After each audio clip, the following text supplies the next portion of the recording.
Hi everyone. Yeah, it's been a while again. I know this time around it took forever. I think the last video I put on here was sometimes in December. I didn't plan it was going to be like this, but of course it is what it is. I'll try to do better going forward. I know I've said that a lot of times, but a lot of commitments are changes. And I also want to appreciate everyone, all of our followers. Thank you for staying tuned. We're almost at 100. I know that someday we'll be in thousands and maybe possible, in the nearest future, maybe millions or thereabout. Well, thank you for your words of encouragement all the time. So today I'm looking at talking through career change. I think I've had it on my mind for quite a while now. Probably because I'm talking. I've had some consultations with some people recently in terms of changing of careers, or maybe not, or maybe because I just had to reflect recently and looking back, and I just been thinking lately too many things about career. I would say that I know that not many of us, of course, I do not have the statistics, not many of us actually practice in the real world, in the labor market, what we actually did study in the university. I'm sure a lot of people that might probably still be that might probably be practicing what they did in university will probably be the people that did tech, or maybe the doctors, the nurses, and of course, these days I've seen many doctors who are not even practicing, who are either entrepreneurs in one way or the other, or probably move to tech too, or just change career for one reason or the other. But in my opinion, I know that, I've tried to look for what are kind of like what factor determines the career change. Is it burnout? Is it lack of career growth? um Several other factors. It could be financial constraints, or we probably feel mismatched skills, or many things. But for me, I think I'll just bring all of this into one word, which I'll say is it has to do with the labor market basically. If I don't think in the particular field that I'm in, I'm going to get a job, for those of us that like to be in the 9 to 5 office settings. If I do not think that I'm going to get a job or a role, or it's not a thing at the moment, of course, I won't consider going into that certain career. But I know that, yeah, what I would say, the labor market in all, for people that in my own country, or for some of us that grew up there, it was kind of like we read a particular course and you come out, it's time to look for the job.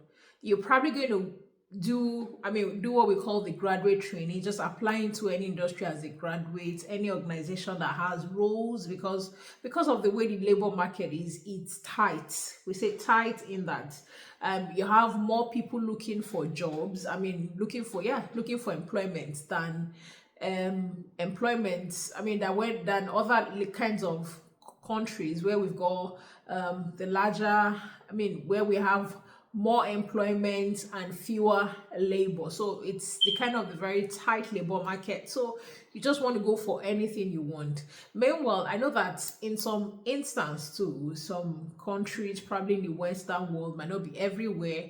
There are those people that you actually probably did a particular course and look at, you've got this, you think you've got these skills, you really want to go into this field to work, but you come out there, you probably see that, oh, there are a lot of tech roles out there, we don't have people to fill them in, to fill in for those posts. And you're just like, oh, I could just acquire one or two of these skills by probably doing a certification, going interning, or probably going for apprenticeship in that course, and you just jump onto that career. Or probably you see that, oh, it's paying a lot, or it's the nearest future. Just like, I think the UK labor market recently are beginning to talk about the AI, which is part of the tech.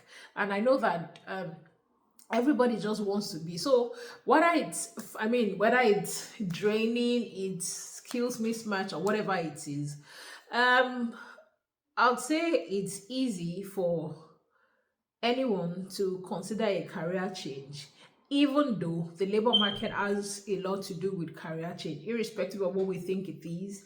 Um, whether we think it's limited career growth. I know that growing up or years back, I would say that the nurses, the only place they work is they would always, they would always have to work in the hospital and on site. But I think along the line, recently I found that we've got nurses that are able to work from home, the digital nurses, such as the clinical educators, and I was surprised. So, if you are a nurse, I'm not trying to say all nurses should stop working on site, or it depends on what you want. If you're looking at, if you think you're burning out, you're looking at changing careers, you could consider that route.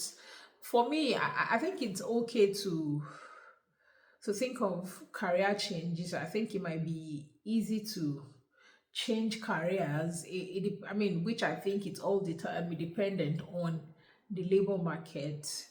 And would you consider a career change? A career change? I I've thought of that a lot of times, although I'm not where I think I wanted to be in terms of career. But over the years, I've started loving what I do, and I've been able to acquire so many skills these days that I'm thinking, oh yes, because I've got these skills, I think it's going to be easier for me to transition into this field, into this area.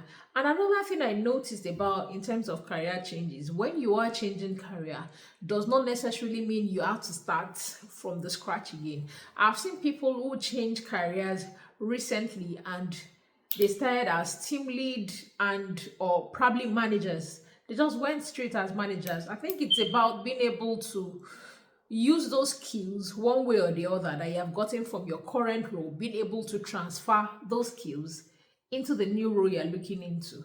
For instance, I would say if you're in, any field at all, these days, there's no field that we do not use data. Even as a doctor, you might want to look at how many times a patient has visited. As an HR person, there are a lot of decisions we take with data. If you want to look at redundancy, you want to look how many people we have in this area, at least before you consider redundancy. Or probably as a dietitian, you have people coming into the hospital, you want to put in some key data. So for all those data, at the end of the day, we get to analyze them to give us the decision. So moving into data analysis, for instance, I think almost every field, every area is able to transition into that. So for me, career change, I think it's quite easy.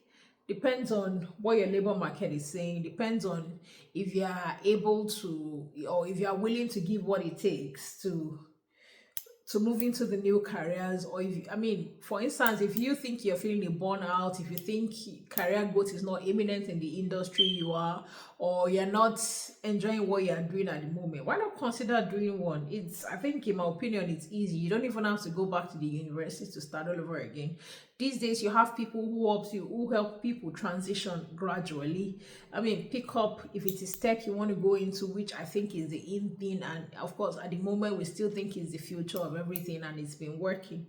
It might be easy, just have hands-on experience, be able to use those transferable skills you got from your current role into a new one, and it would help. So what do you think about career change? Are you looking at changing what you're doing soon? Do you think you would consider in the nearest future? For me, I don't mind. I think I know for many years I've always been scared of taking different steps or changing whatever getting that unnecessary fear. But I think the world is big. I might just want to fly into different directions, and maybe, who knows, maybe I might just be doing better than what I am now today. So thank you. So let me know in the comment section what you think about having a career change. Are you going to look into that? What do you think are the common things that will restrain you?